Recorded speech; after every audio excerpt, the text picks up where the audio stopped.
All right, today we're diving into one of the biggest, most high-stakes decisions in all of global business, international capital budgeting. We're talking about how giant companies bet hundreds of millions, sometimes billions of dollars across borders. Get it right, and it's a massive success.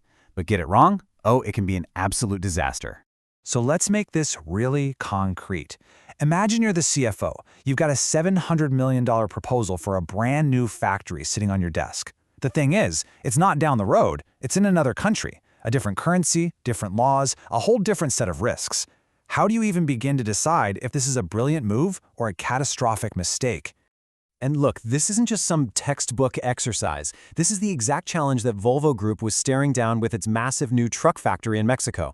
So we're going to use their real-world decision to guide us through how all this actually works. Okay, Section 1, the $700 million question. Let's break down why this is about so much more than just making a simple profit. This slide really just nails the difference. See, at home, the question is pretty straightforward. Will this project make money? Simple enough.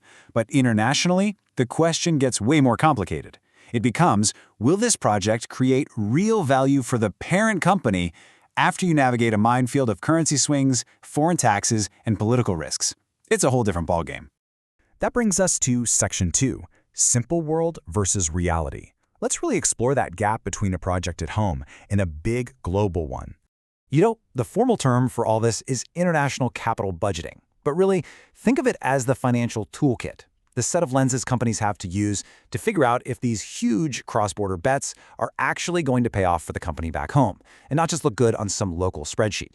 So where does all this extra complexity come from? Well, it comes from at least 6 new layers of risk that you just don't have to deal with when you're investing in your own backyard.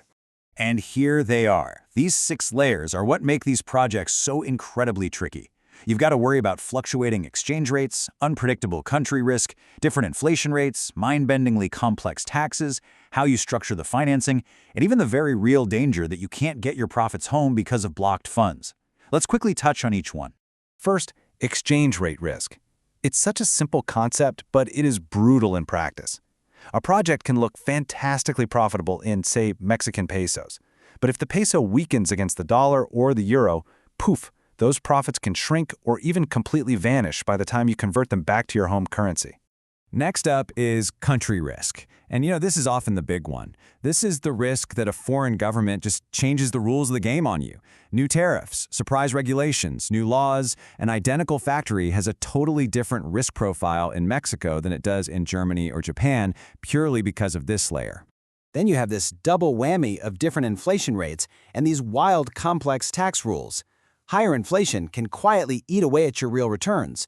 And on the tax side, you're navigating withholding taxes, transfer pricing rules, tax treaties. The profit you see on an accounting statement is not the cash you can actually take home and use. And finally, how do you even pay for the thing? Do you finance it locally or from the parent company? And maybe most critically, can you even get your money out? Some countries have what are called capital controls or blocked funds that can literally trap your cash, making a profitable project totally useless to the parent company. Okay, so that is a lot to worry about. It sounds like total chaos. So how on earth do analysts cut through all that noise to find a project's actual true value? Well, there are basically 2 valid ways to do the math. On one hand, you can do everything in the local currency. In Volvo's case, that's Mexican pesos. And that's great for seeing how the local operation is doing on its own terms. Or you can convert every single future cash flow back to your home currency, let's say Swedish krona or euros, and evaluate it from the perspective of headquarters. And honestly, this second approach is usually what drives the final yes or no decision. But here it is, the absolute golden rule. Whatever you do, be consistent. You have to stick with one currency framework. You cannot mix and match. Using a US dollar discount rate, which is basically just a measure of risk, on cash flows you forecasted in pesos, that is a classic, and I mean very expensive, mistake. So the ultimate decision tool here is net present value, or NPV. And it's really a beautiful, simple concept. You just project all the future cash the project is going to spit out, then you bring it all back to today's value, adjusting for risk and time.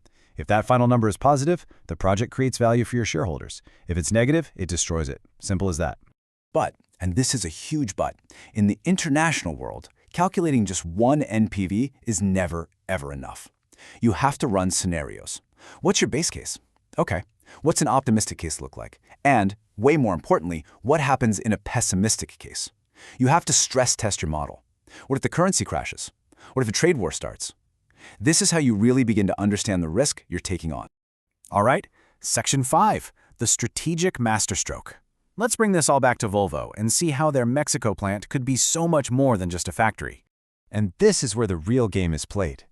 Volvo isn't just looking at the operating profit of one factory. No, the true value, the strategic value, comes from everything else.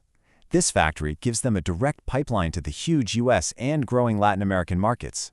It helps them sidestep complicated trade policies and tariffs. It makes their entire supply chain stronger and more resilient, and it becomes a platform for even more growth down the road. And this isn't just a gut feeling. There's real data that backs this strategy up. The OECD recently pointed to Mexico's strong macroeconomic stability. So when a credible organization like that says a country has its house in order, that directly lowers the country risk we were just talking about. It makes long-term bets like Volvo's look a whole lot safer. So let's come back to this number, $700 million.